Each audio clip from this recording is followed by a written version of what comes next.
Hi friends, welcome to Evergreen Samayal.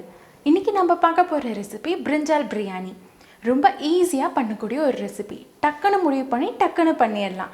மற்ற பிரியாணி மாதிரி இதுக்கு ரொம்ப டைம் எடுத்துக்காது. சட்டுன்னு பண்ணிடலாம். அந்த பிரிஞ்சால் ரெசிபிக்கு என்னென்ன பொருட்கள் தேவைன்னு இப்போ பார்த்துடலாம்.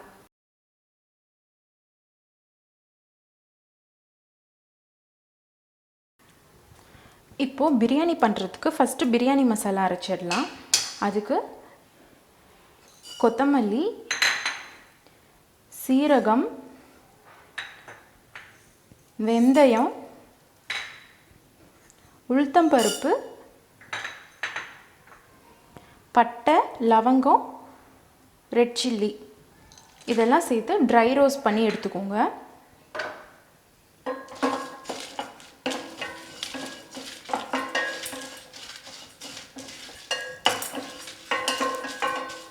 இது ஓரளவு ரோஸ்ட் ஆனதுக்கப்புறம் நல்ல ஒரு ஸ்மெல் வரும். அந்த கொத்தமல்லி ஃப்ளேவர் வந்து நமக்கு தெரியும். அந்த மாதிரி ஆன உடனே நம்ம ஸ்டவ்வை ஆஃப் பண்ணிடலாம். ஸ்டவ்வை வந்து லோ ஃப்ளேமில் வச்சுக்கோங்க, இல்லைனா கரிஞ்சிரும். இப்போது உளுத்தம்பருப்புலாம் ஓரளவு கலர் மாறிடுச்சு, நல்ல ஸ்மெல் ஃப்ளேவர் வர ஆரம்பிச்சிருச்சு. இந்த டைமில் நம்ம ஸ்டவ்வை ஆஃப் பண்ணிடலாம்.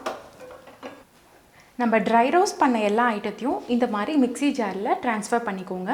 தண்ணி எதுவும் சேர்க்கக்கூடாது. நல்லா ஃபைன் பவுடராக அரைச்சி எடுத்துக்கோங்க. ரொம்ப ஃபைனாக வேணாம், கொஞ்சம் ஓரளவு ஃபைன் பவுடராக அரைச்சி எடுத்துக்கலாம். இப்போ நம்ம பிரியாணி மசாலா சூப்பராக ரெடி ஆகிடுச்சு. இந்த பவுடர் வந்து ரெடிமேடாகவும் நம்ம ஷாப்ஸில் கிடைக்கும். டிபார்ட்மெண்டல் ஷாப்ஸில் வந்து வாங்கிபாத் பவுடர்னு சொல்லிட்டு இது ரெடிமேடாகவும் கிடைக்கும். இது ஆக்சுவலாக ஒரு ஆந்திரா ரெசிபி. அங்கே வந்து வாங்கிபாத் பிரியாணின்னு சொல்லிட்டு இதை செய்வாங்க. அதுக்கு வாங்கிபாத் பவுடர்னு ரெடிமேடாக ஷாப்ஸ்லலாம் அவைலபிளாக இருக்குது. எல்லா ஷாப்ஸ்லேயும் இருக்கான்னு தெரியல, பட் ட்ரை பண்ணி பாருங்கள், கிடைக்கும். பட் ஆனால் இது வந்து நாம் ஃப்ரெஷ்ஷாக வறுத்து அரைச்சி சமைச்சா அது இன்னும் ஃப்ளேவர் டேஸ்ட்லாம் ரொம்ப நல்லாயிருக்கும். ஸோ நம்ம இப்படி அரைச்சே யூஸ் பண்ணிக்கலாம். இப்போ பிரியாணிக்கு என்னென்ன தேவையான பொருட்கள்னு பார்த்துடலாம்.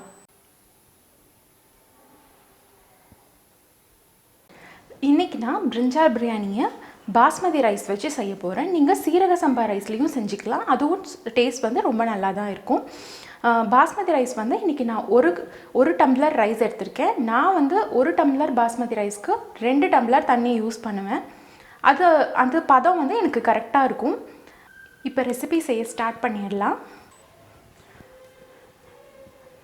நான் வந்து இன்றைக்கி 2 டேபிள் ஸ்பூன் கடலெண்ணெயும் 1 டேபிள் ஸ்பூன் நெய்யும் ஊற்றிருக்கேன். நெய்யே ஃபுல்லாகவும் ஊற்றிக்கலாம், அதுவும் ரொம்ப நல்லாயிருக்கும். இப்போது எண்ணெய் சூடானதுக்கப்புறம் நம்ம பிரியாணி இலை, பட்டை, லவங்கம் இதெல்லாம் ஆட் பண்ணிக்கலாம்.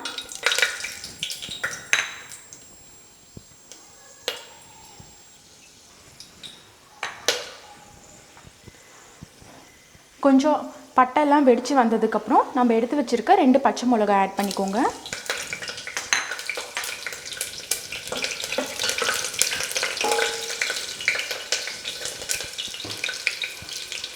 கொஞ்சம் முந்திரி பருப்பு, முந்திரி வந்து ஒரு 10 முந்திரி போல் நான் எடுத்து வச்சுருக்கேன். அதையும் ஆட் பண்ணி நல்லா மிக்ஸ் பண்ணி விட்டுக்கோங்க.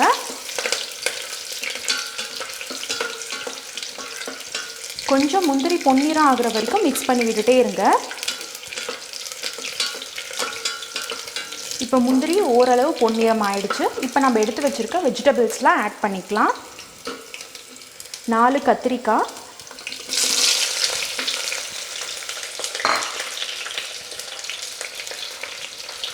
ஒரு மீடியம் சைஸ் உருளைக்கிழங்கு,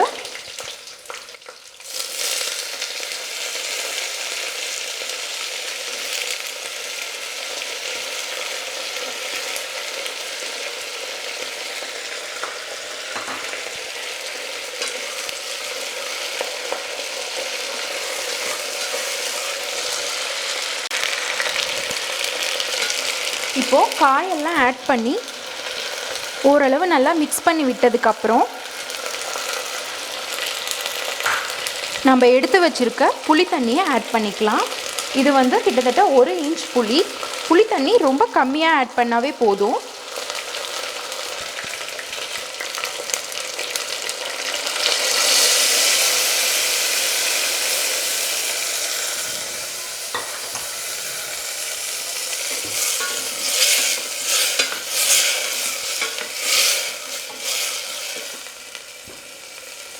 இப்போ புளி தண்ணி ஆட் பண்ணதுக்கப்புறம் ஒரு சின்ன சைஸ் வெல்லம் கொஞ்சமாக தான் இதை வந்து இது கூட ஆட் பண்ணிக்கலாம். நல்லா மிக்ஸ் பண்ணி விட்டுக்கோங்க. இப்போது ஒரு பிஞ்ச் ஆஃப் டர்மரிக் பவுடர், கொஞ்சமாக உப்பு சேர்த்துக்கலாம். எல்லாத்தையும் நல்லா ஒரு முறை மிக்ஸ் பண்ணி விட்டுக்கோங்க.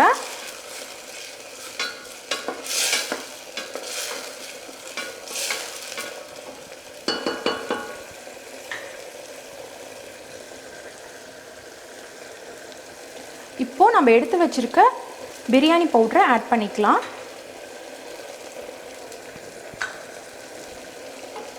ஆட் பண்ணி நல்லா மிக்ஸ் பண்ணி விட்டுக்கோங்க.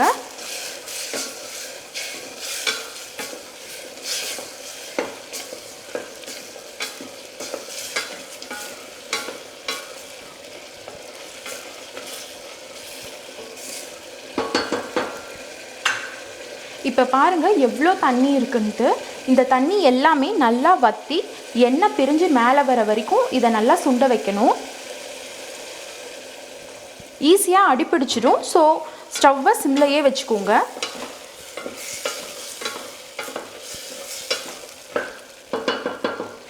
இது ஜஸ்ட் ஒரு 2 மினிட்ஸில் எண்ணெய் பிரிஞ்சு மேலே வந்துடும்.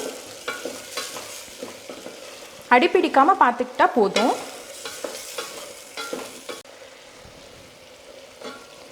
இப்போ பாருங்கள் எண்ணெய் நல்லா பிரிஞ்சு மேலே வந்திருக்கு. உங்களுக்கு தெரியுதா?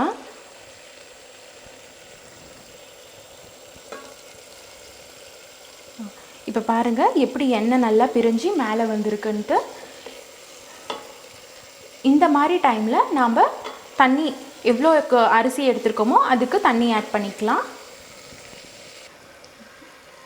நான் வந்து இந்த டம்ளரில் தான் அரிசி எடுத்துக்கிட்டேன். ஸோ இதே டம்ளரில் 2 டம்ளர் தண்ணி ஊற்றுறேன். இந்த டம்ளரில் 1 டம்ளர் அரிசி எடுத்துக்கிட்டேன்.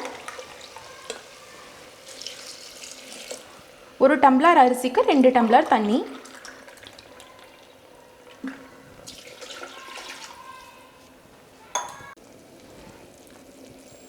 இந்த மாதிரி தண்ணி நல்லா கொதிச்சு வந்ததுக்கப்புறம் அரிசியை ஆட் பண்ணிக்கலாம். 1 டம்ளர் பாஸ்மதி ரைஸ்,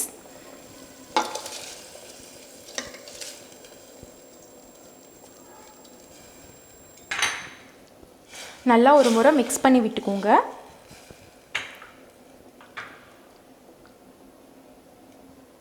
இப்போது குக்கர் மூடி வச்சிடலாம். மூடி வச்சு மீடியம் ஃப்ளேமில் ஒரு விசில் விட்டால் போதும், கரெக்டாக இருக்கும்.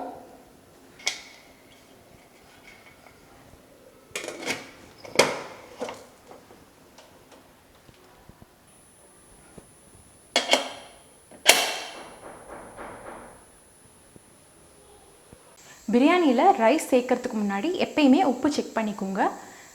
நமக்கு உப்பு கொஞ்சம் ஜாஸ்தியாக தெரியணும். அப்போ தான் சாதம் வெந்து வரும்போது உப்பு சரியாக இருக்கும். இப்போது நான் யூஸ் பண்ணுற பாஸ்மதி ரைஸ் காமிக்கிறேன்.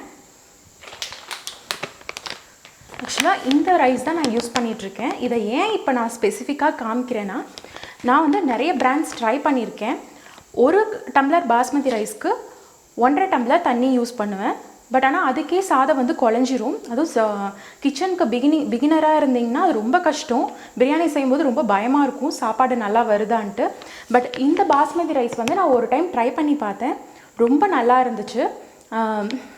1 டம்ளர் ரைஸ்க்கு 2 டம்ளர் தண்ணி ஊற்றி கம்ப்ளீட்டாக ஒரு ஃபுல் விசில் விட்டால் கூட ரைஸ் வந்து குழையிறது கிடையாது.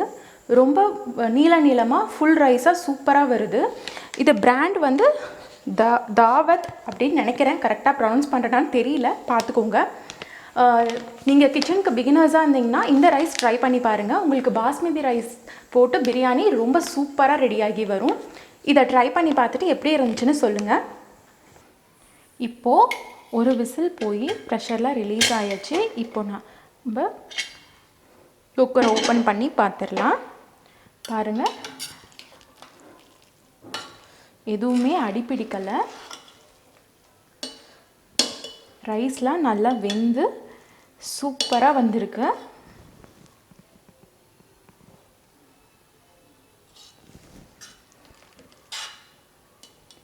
உங்களுக்கு தெரியுதா? நல்லா ரைஸ் வெந்திருக்கு. நம்மளோட பிரிஞ்சால் பிரியாணி இப்போ ரெடி ஆகிடுச்சு. ரொம்ப மிக்ஸ் பண்ணக்கூடாது, அப்புறம் ரைஸ் குழஞ்சிடும். இப்போது லாஸ்ட்டாக கொஞ்சமாக கொத்தமல்லி இலையை நறுக்கி சேர்த்துக்கலாம்.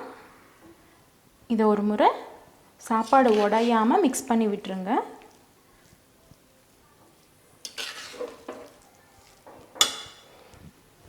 இப்போ நம்மளோட பிரிஞ்சால் பிரியாணி சூப்பராக யம்மியாக ரெடி ஆகிடுச்சு. இப்போ இதை டேஸ்ட் பண்ணி பார்த்துடலாம்.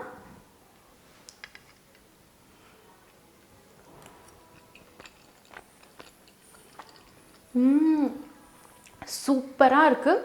டெஃபினட்டாக எல்லோரும் ட்ரை பண்ணி பாருங்கள். உங்களுக்கும் இந்த ரெசிபி ரொம்ப பிடிக்கும்.